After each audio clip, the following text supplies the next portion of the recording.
Morning, guys and gals. Froggy here.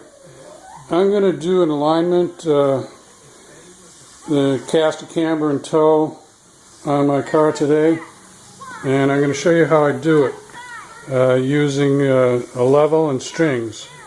This is a C506 Corvette.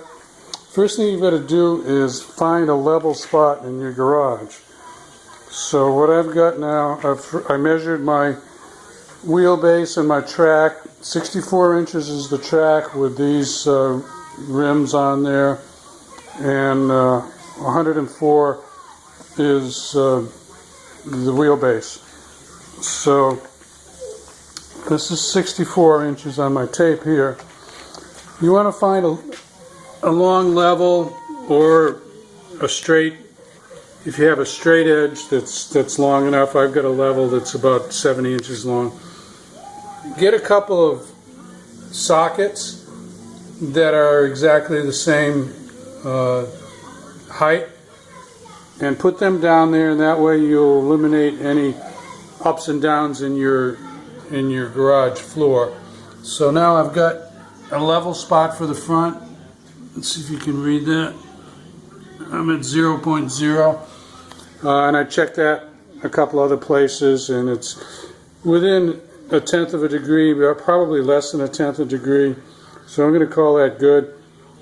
I'm going to mark out some, with tape, I'm going to mark out some square boxes, and that's where my front tires are going to be for the measurement. And then I'll do the same for the rear. On the rear, I'll probably not going to find a level spot, so I might have to shim it up a little bit to park the car on it. What I use are these kitchen tiles or anything, a sheet, piece of sheet aluminum could also be used. So let me tape off the front, and then I'll set the back, and then I'll show you the final. I guess the guys who poured this garage floor knew what they were doing, because Froggy found a spot 104 inches back from the front there, center to center, and I checked it a few places and it's level. So I'm not going to have to use any shims. Now, the last time I did have to use a shim, but I was probably off, 1 foot this way or that way, I'm not sure. But I'm going to tape off some boxes here and then put the car in the boxes, and then I'll show you how to measure camber. So, yay for me, I got lucky. In case you're wondering, and I hope you're wondering, level side to side is what matters. Level front to back doesn't matter, and as a point of construction, most garage floors are tilted towards the driveway a few degrees. I don't know exactly how much, it's something like 2 inches and 20 feet, or I'm not sure. No, that seems like too much. Anyway, it's because of the water heater. In case the water heater blows up and spills water all over the place, it runs out the driveway. So I've been told by contractors anyway. But left to right is what matters for an alignment. So we're all set. Put those tools away, and we'll put the car on those 4 spots. For the fun of it, I put the level going front to back, and I've got 7/10 of a degree that the floor slopes. Just for you geeky people who were wondering what that is. I don't know how many inches per 10 or 20 feet that drops, but it's now it's 6/10 of a degree. Okay, back to what we're doing here. I just calibrated this tool, Smart Camber, and calibrating this is a whole separate video. Here's some of the information about calibrating it. You don't need a dead level surface to calibrate it, because you measure one way and you flip it around and measure the other way, and the chip inside the tool figures out what's level. But anyway, I'm not going to get into showing you how to calibrate this tool. If somebody has one and can't figure it out, I would do that. Maybe post it up in the comments if you want to. Now these long legs here have an adjustment, obviously, for 17-inch or 18-inch, or I don't know, it probably goes down to 15-inch. It might go up to 20. I'm not sure. It doesn't matter because I've only got 17s and 18s. So let me get this set on here, and then I'm going to give you a before reading for my camber. Okay, I've got 3.4, 3.8, this is front obviously, 1.7, which I think is about where I had it set, and 1.9. So I've got a lot more negative camber than what I thought. I haven't checked it in over a year, so that's reasonable. You know, things where I have put shocks on and off. I have taken the control arms on and off and never touched the alignment. So I'm going to add some positive here, and I'm not sure what I'm going to do in the back yet, but I'll tell you. So I have to jack the car up, pull the wheel off, and change shims. That's basically how it's done. You know, what Froggy decided to do was to, I'm going to jack the whole car up, and I'm going to do the front and the rear cambers all at the same time. I think it'll be quicker that way. I might have to do this twice. What I've got here, well, let me back up a little bit. This is where you add or remove camber, these little shims on the top. That's if you've got a competition or performance kit, a camber kit on it. For a regular Corvette, you're going to have some bolts down here on the bottom side, and you twist the bolts, and they're like eccentrics. They're different. What's the word for it? It moves the lower control arm in and out like that, in and out. What I'm going to do is move the upper control arm in and out. So it doesn't matter which end you make the adjustment on. And I kind of wish I had the regular Corvette, because most of you guys and gals won't have this kind of an adjustment. But the principle is the same. If you loosen and twist those bolts on the lower control arm, camber bolts, I guess they call them, or adjusters, it moves that whole lower control arm that moves the bottom of this knuckle in and out, so it tilts your tire in and out. I'm going to do the adjustment on the top, in and out, ends up the same place. Oh, by the way, it's been 2 years since I did an alignment on this, so I am not surprised that it's gone out by that much. You really shouldn't let it go that long. I should probably do it twice a year because I compete. You guys maybe do it every time you get a new set of tires. Unless the old tires are wearing perfectly, then you wouldn't have to bother.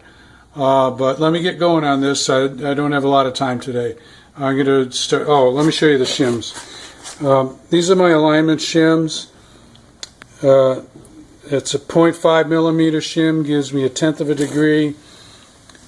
A 1 millimeter shim gives me 2/10 of a degree, and the 2 millimeter shims give me 4/10 of a degree each one. You want to do them equal on both of the dog bone ears. Okay, and we're not getting into caster yet. Okay, I added 4/10 of a degree, which is a 2 millimeter shim in each position. This is the right front. Okay, this is the back, and let me show you. These are the adjusters. These are from a company called FOT, P-F-A-D-T. They went out of business, but when they were in business, they were a great company. I really like their products. That's another discussion.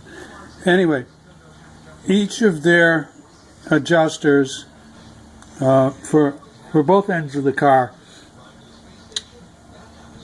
the further, the most negative that you get would be the most of these little tips. 1, 2, 3. It's just a marker, an indicator, or a guide for you to use. It's not measured in degrees or millimeters or anything like that. This is, of course.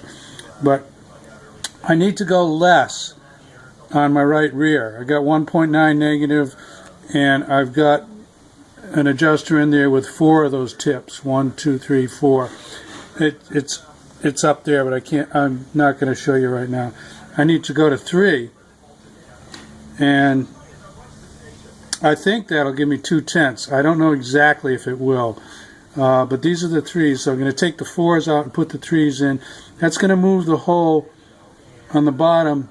Instead of being over here, which would kick the bottom out, top in, negative camber, it's going to move the hole back, move the whole lower control arm back.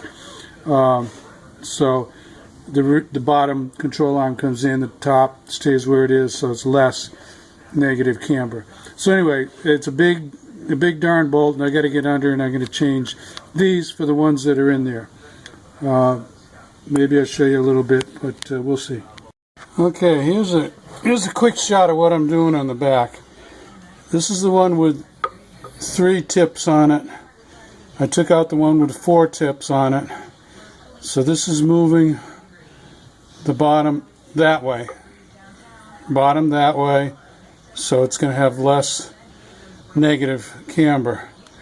And this is a bolt that's going to go through here. I have to use a pry bar to move this around the lower control arm. I've also got a little bottle jack underneath the corner of the car. I think that's helping me a little bit. I hope it's not hurting me. But anyway, I'm going to need 2 hands here to get that line back up and get this bolt through. But that's how you adjust the back. It's with the FOT, P-F-A-D-T kit. It's just this little. See that the hole is slotted. So the other adjuster is an eccentric bolt, and as the bolt turns, it has another piece on it, like another washer that's not loose, a washer that's fastened to the bolt, and as you turn it, it moves that whole lower control arm in or out. Okay, gotta get going. Froggy's taking a little Diet Coke and power bar break here. If you're getting the impression that this takes a while, you get a gold star, because yes, it does take a while. With a kit like a camber kit, there's a couple other companies that make camber kits. Your adjustments don't wander around. You don't lose your adjustments. They're very solid adjustments. The stock adjusters can get loose under racing conditions, under street with sticky tires, put a lot of stress on the adjustments. On the street, not too bad really, as long as they've been torqued properly by whoever was the last person who touched them.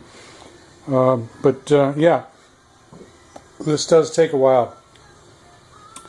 Now I'm going to throw the wheels on, and I'm going to drive it a little bit. You always have to drive it to settle the suspension, and then I'm going to pull it back up to my marks and take a measurement. So let's do that. Alright, let me show you what I got. I already showed you how I measure it, so I'm not going to do that again. I went on the left front. Alright, let's orient this. This is for me more than for you, actually. I'm standing by the left front. It was 3.4. I didn't touch it. It's 3.4. The right one, it was 3.8. I added a shim, which by my calculations should add or subtract 4/10, and it did take away 4/10 of the negative to 3.4. So we're the same here on the rears. This left side I didn't touch, and my reading went from 1.7 to 1.6. The right side I went with one spacer, I'll call it a spacer, adjustment from 4 dots to 3 dots, and it went from 1.9 to 1.6. So 1.6, 1.6, the same. I'm going to call it good. And by the way, Froggy has my own rule. If it's within 1/10, it's good. Call it a day. Pack it up. Because you're really kidding yourself. If you think you set something and you drive it for a few laps and you go over a few bumps or whatever, it's going to go off by 1/10 of a degree. Please give me a break. 1/10 of a degree. So we're going to call this good, and I'm going to take a little break, and then I think we're going to jump right on the tow settings, because I'm running out of time. I want to get the tow set today. I'm not going to do caster. Why? Because the last time I set it, I tried to find out what it was at, but it's about 7 degrees to 8 degrees, and it was off by a couple of tenths. Now on caster, I will allow for a couple of tenths of a degree. On camber, just 1/10. Anyway, the car felt good, and I'm running a little short on time. A very quick description of how you adjust caster. You have to have some turntables or something slippery under the wheels. You crank them 20 degrees to the left, 20 degrees to the right, and there's a little formula. Sorry I don't have it right now, but you figure out, you measure when it's 20 degrees to the left, and you measure when it's 20 degrees to the right. You use the formula, and then to adjust it, you take the shims and move them either front to back or back to front equally, and theoretically at least the caster doesn't change, the camber doesn't change, but the caster changes. I'm not really a super duper expert on caster, but I know the basics of it, and I know my car is pretty much right where I want it, so I don't mess with it. Okay, let's do the tow.